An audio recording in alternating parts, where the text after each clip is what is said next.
अंड शक्ति टीवी। प्रिय अंडशक्ति टीवी के दर्शकों, सन 1984 में मैंने तमिल में एक उपन्यास लिखा जिसका शीर्षक था राजी इदु उनका है। अब संयुक्त कंप्यूटर्स के श्री प्रेम कुमार जी उस उपन्यास को हिंदी में अनुवाद करके ऑडियो वीडियो बना के विमोचित कर रहे हैं। इस कहानी के पात्र और घटनाएं बिल्कुल काल्पनिक हैं। आप देखिए, सुनिए और दिल बहलाइए। वीडियो 1। राजी, यह तुम्हारे लिए है। रचिता अंड शक्ति बाला। सामाजिक उपन्यास। प्रस्तावना। यूरोपीय और अमेरिकियों की नकल करने के बाद हमारे देश की सभ्यता और संस्कृति बहुत तेजी से बदली है। यदि हम भारत को विश्व का एक भाग मानकर सोचें, तो इस परिवर्तन को प्रगति कहा जा सकता है।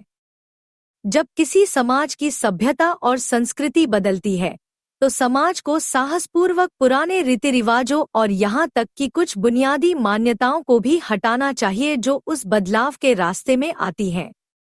भारतीय समाज ने बहादुरी से कई रीति रिवाजों और कुछ मान्यताओं को खत्म किया है।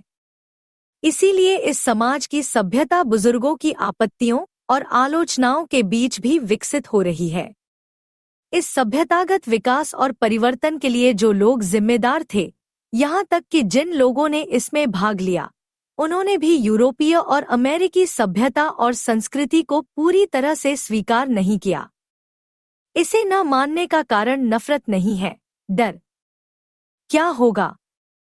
क्या होगा? ऐसा इसलिए क्योंकि तमिलनाडु में कुछ मान्यताएं इंसान के खून में घुल मिल गई हैं। खून में खून मिलाने वाली बीमारियों में से एक है स्त्री पुरुष संबंधों को लेकर हमारी धारणा। एक वृत्त के रूप में अपने मन में उस यूरोपीय और अमेरिकी सभ्यता की कल्पना करें जिसका हम उत्सुकता से अनुसरण कर रहे हैं। क्या हमारे सिद्धांत जैसे स्त्री की शुद्धता, एक आदमी के लिए एक स्त्री, उस दायरे में कहीं फिट बैठते हैं? किसी तरह हम में से 90% लोग जीवन का पहिया घुमाते रहते हैं, यह सोचकर खुद को धोखा देते रहते हैं कि किसी कोने में फिट बैठते हैं। लेकिन बाकी 10 लोग हकीकत को सीधे देखते हैं। सत्य जानने के बाद आप कितने दिनों तक असत्य मार्ग पर चल सकते हैं? उस समय मौत की पीड़ा की दवा कौन लाएगा? क्या आप अपने दिल में उमड़ रही भावनाओं को बताए बिना बाकी 90 लोगों के साथ खुश होने का दिखावा करेंगे? यह समस्या आसानी से हल हो सकती है यदि कानून और रीति रिवाजों को तय करने का अधिकार केवल जानकार लोगों के हाथों में हो तो। कानूनों और रीति रिवाजों को बदलने या बनाने के लिए हमें अपने समाज में बहुमत के समर्थन की आवश्यकता है। यदि वह बहुमत थोड़ा विचार करके सहमत हो जाए तो शेष 10 जो अल्पमत में हैं, उनके हृदय की वेदना से छुटकारा मिल सकता है। आइए उन्हें हंसाएं और हमारी तरह जिए। वे अल्पसंख्यक कौन हैं? उनकी हकीकत क्या है?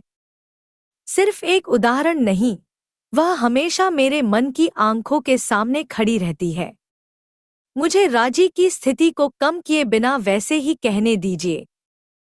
धैर्यपूर्वक सुने और समुदाय को यह निर्णय लेने दे कि मेरे मामले का समर्थन करना है या अस्वीकार करना है। आपकी अनुमति से मैं अपना तर्क जारी रखता हूँ। दोस्तों, हम अगले शुक्रवार रात 8 बजे को फिर मिलेंगे। शुभ रात्रि।